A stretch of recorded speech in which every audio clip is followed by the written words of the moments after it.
This is a download from BBC Learning English. To find out more, visit our website. 6 Minute English from the BBC. Hello, this is 6 Minute English from BBC Learning English. I'm Neil. And I'm Sam. When you were a teenager, did your parents worry that you were watching too much television, Sam? They used to tell me that watching too much TV would turn my eyes square, but they were only joking. When I was growing up, there were only 3 or 4 television channels. For parents today, there are hundreds of TV channels to worry about, not to mention the internet, video games and social media. And all of it is accessible through a smartphone. No wonder parents are worried about the impact of technology on young people. I don't think it's all bad news, Neil. In fact, in this programme, we'll be taking a look at a new report which finds little evidence to link technology with mental health problems in adolescence. That's young people who are in the process of developing from children into adults. I'm not convinced, Sam. Think about how much time youngsters spend staring at screens every day. True, but unlike passively watching television, today's technology is interactive, connecting teenagers to their friends around the world. Well, maybe my quiz question will change your mind. Are you ready? On average, how many hours per day do British teenagers spend on their screens? Is it A, 5.5 hours, B, 6.5 hours, or C, 7.5 hours? I'll say it's B, 6.5 hours. That sounds a lot to me. Well, whatever Neil thinks, a new study from the Oxford Internet Institute paints a more hopeful picture. The study analysed data from over 400,000 British and American teenagers and found little or no link between adolescents' tech use and mental health problems. Listen to Gareth Mitchell and Glenn Boddington, co-presenters of BBC World Service's Digital Planet, as they discuss the report's findings. Glenn Boddington, you've been looking at some of the findings yourself, haven't you? So what's your response so far? Were you expecting, Glenn, to see some kind of smoking gun, some kind of link that would say, here we are, here are the harms? Not really, because I think we're at a point where teenagers are much more savvy than many adults think. So, we are at risk, all of us as journalists and research community, to assume maybe this is a much more terrible problem than we understand. Because if I know the teenagers around me, one thing that they do all have is app blockers on their sites. And they are actually quite aware of the addiction problems, the design for addiction. Many people assume that social media harms teenagers, so Gareth asked Ghislaine whether she was expecting to find a smoking gun in the report.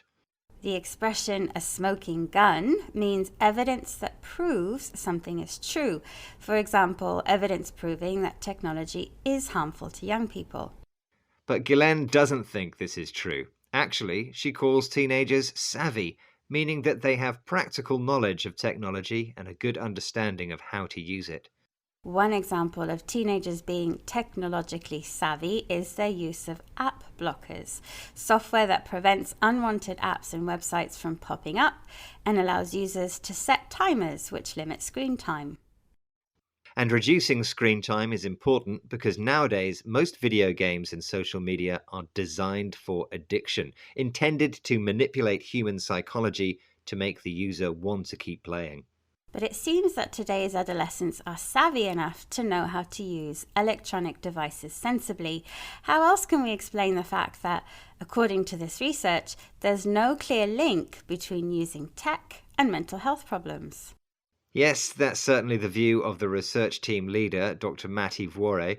Here he is speaking with BBC World Service programme Digital Planet about an interesting and very modern term. See if you can hear it. We often hear the term digital native.